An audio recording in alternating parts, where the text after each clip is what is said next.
Morning students, हमारे आज के क्लास में हम लोग जो है वह a tiger in the zoo जिसे लिखने वाले लेस्ली नॉरिस है उसमें यूज़ किए हुए पोएटिक डिवाइसेस के बारे में पढ़ने वाले हैं। तो चलिए शुरू करते हैं हमारी आज की वीडियो। हमारा पहला पोएटिक डिवाइस है राइमिंग स्कीम। सवाल होता है कि राइमिंग स्कीम क्या होती है। तो जब किसी भी पोएट्री में स्टैंजा के लास्ट वर्ड जो है वह उसी स्टैंजा के किसी दूसरे वर्ड के साथ राइम करते हैं, सुनने में एक जैसे लगते हैं, तो उसे ही हम राइमिंग स्कीम बोलते हैं। जैसे कि हमारा पहला स्टैंजा में केज और रेज, तो इनका राइमिंग एक जैसा है, इसलिए हम इसका राइमिंग क्या बोल सकते हैं कि बी और बी। वही हम बात करें स्ट्रिप्स और क्वाइट, तो इसका राइमिंग स्कीम अलग अलग है, तो हम क्या बोलेंगे इसका ए और सी। तो उसी तरीके से हमारा पहला स्टैंजा का राइमिंग स्कीम क्या हो जाता है ए बी सी बी, और यही राइमिंग स्कीम जो है वो पूरे के पूरे पोयम में यूज किया गया है। नेक्स्ट हमारा है पर्सोनिफिकेशन। सवाल आता है कि पर्सोनिफिकेशन क्या होता है। तो जब किसी भी नॉन ह्यूमन को ह्यूमन क्वालिटी, मतलब वैसा चीज़ जो इंसान नहीं है लेकिन फिर भी हम उसे इंसान की क्वालिटी देते हैं, उसे हम पर्सोनिफिकेशन कहते हैं। जैसे कि यहाँ पे पूरे के पूरे पोयम में टाइगर को क्या बोला गया है, ही बोला गया है, जो कि ही जो है वो क्या होता है ह्यूमन क्वालिटी है। नेक्स्ट हमारा होता है ओनोमोटोपिया। सवाल है ओनोमोटोपिया क्या होता है। तो जब हम किसी भी तरह के साउंड वर्ड का इस्तेमाल करते हैं जिसमें से किसी तरह की आवाज़ निकलती है, उसे हम ओनोमोटोपिया बोलते हैं। जैसे यहाँ पे स्नर्लिंग मतलब शेर की दहाड़ है। नेक्स्ट हमारा पोएटिक डिवाइस है इनजम्पमेंट। अब सवाल आता है इनजम्पमेंट क्या होता है। तो जब किसी भी लाइन को दो या दो से ज़्यादा पार्ट में हम बांट देते हैं बिना किसी पंक्चुएशन मार्क के, उसे इनजम्पमेंट बोलते हैं। जैसा कि हम स्टैंजा 1 में देख रहे हैं, लाइन 1 और लाइन 2 जो है वो एक ही लाइन है लेकिन इसे दो पार्ट में बांट दिया गया। उसी तरीके से स्टैंजा 2 में लाइन 2 एंड 3, स्टैंजा 3 में लाइन 1 एंड 2 और स्टैंजा 5 में लाइन 3 एंड 4। नेक्स्ट हमारा आता है इमेजरी। इमेजरी क्या होता है। तो जब हम किसी बात को बोलते हैं और उसका जो इमेज जो है वह रीडर के माइंड में बन जाता है, उसे इमेजरी बोलते हैं।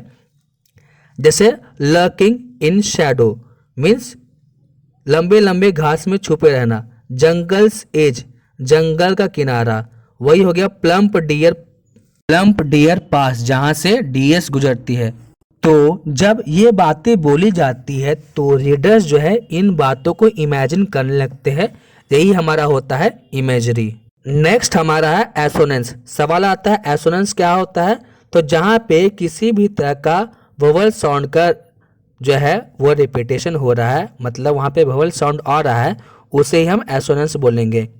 जैसे हम देख पा रहे हैं and stars with the brilliant eyes, तो यहाँ पे विथ हिज ब्रिलियंट आइज जो है वह यहाँ पे जो है वो आई लेटर का जो है वह इम्पोर्टेंस से ज़्यादातर यूज़ किया गया है।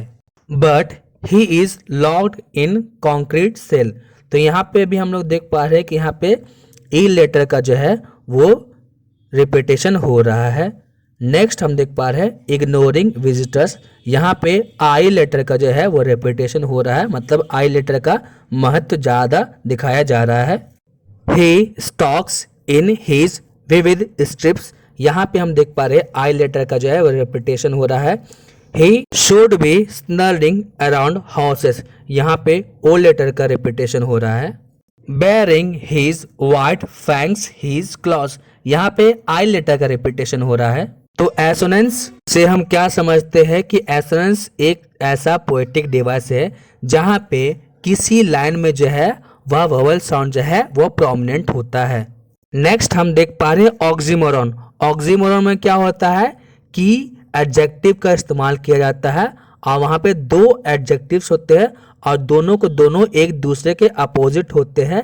जैसे हम यहाँ पर देख पा रहे हैं क्वाइट रेज, क्वाइट मतलब शांत और रेज मतलब गुस्सा, तो गुस्सा जो है वो कभी भी शांत नहीं होता है, तो हम बोल सकते हैं कि यहाँ पे ऑक्सीमोरॉन का यूज़ किया गया है। नेक्स्ट हमारा होता है मेटाफर। मेटाफर क्या होता है। जब दो चीज़ों के बीच में इनडायरेक्ट कंपैरिजन किया जाता है तो उसे मेटाफर बोलते हैं। जैसा हम देख पा रहे हैं on pads of velvet. Pads हो गया जो बाघ का जो पंजा होता है, तो यहाँ पे बाघ के पंजे को जो है वो बहुत ही सॉफ्ट मुलायम बोला गया है। यहाँ पे पैड का जो है वो कंपेरिजन जो है वो वेलवेट के साथ हुआ है, तो हम बोल सकते हैं कि यहाँ पे जो है वो मेटाफर का यूज किया गया है। नेक्स्ट आता हमारा एलिट्रेशन। एलिट्रेशन में क्या होता है कि कॉन्सोनेंट साउंड का इस्तेमाल किया जाता है, लेकिन वह जो है वह पोएट्री में यूज किए हुए लाइन के बिगिनिंग में होता है। जैसे वेयर प्लम्प डियर पास, तो यहाँ पे पी लेटर हम देख पा रहे हैं जो कि क्या है, बिगिनिंग में है किसी वर्ड के। नेक्स्ट हम देख पा रहे हैं हीज स्टैंड्स बिहाइंड बार्स, तो यहाँ पे हम क्या देख पा रहे हैं कि बी लेटर का यूज किया जा रहा है जो कि हमारा क्या है, वर्ड्स के बिगिनिंग में है। जहाँ पे एलिट्रेशन में कॉन्सोनेंट साउंड जो है वो वर्ड्स के बिगिनिंग में होता है, वहीं दूसरी ओर अगर हम बात करें कॉन्सोनेंट्स में, तो यहाँ पे कॉन्सोनेंट साउंड जो है वह कहीं पे भी पाया जा सकता है, मतलब बिगिनिंग, मिडिल या एंड में कहीं पे भी पाया जा सकता है। जैसे एग्जांपल है he talks in his vivid strips, तो यहाँ पे हम क्या देख पा रहे हैं, एस जो कि एक तरह का कॉन्सोनेंट साउंड है, और वह जो है वह बिगिनिंग, मिडिल और एंड में है वर्ड के। वहीं दूसरी ओर bearing his white fangs his claws, तो यहाँ पे बेयरिंग हिज वाइट फैंग्स में हम क्या देख पा रहे हैं, एस लेटर का जो है वह यूज किया गया जो कि बिगिनिंग, मिडिल या एंड में है, साथ ही साथ यह जो है यह कॉन्सोनेंट साउंड है। वही हम देख पा रहे हैं हिज क्लॉज, तो यहाँ पे भी जो हम देख पा रहे हैं एस साउंड का इस्तेमाल किया गया है जो कि एक तरह का कॉन्सोनेंट साउंड है, और यह जो है बिगिनिंग, मिडिल या एंड में है, तो यहाँ पे हम क्या पाएंगे कि यहाँ पे कॉन्सोनेंट्स का इस्तेमाल किया गया है। So I think our today's video was quite beneficial to you. If you like the video, subscribe to our channel for latest update. Until then, stay tuned. Thank you.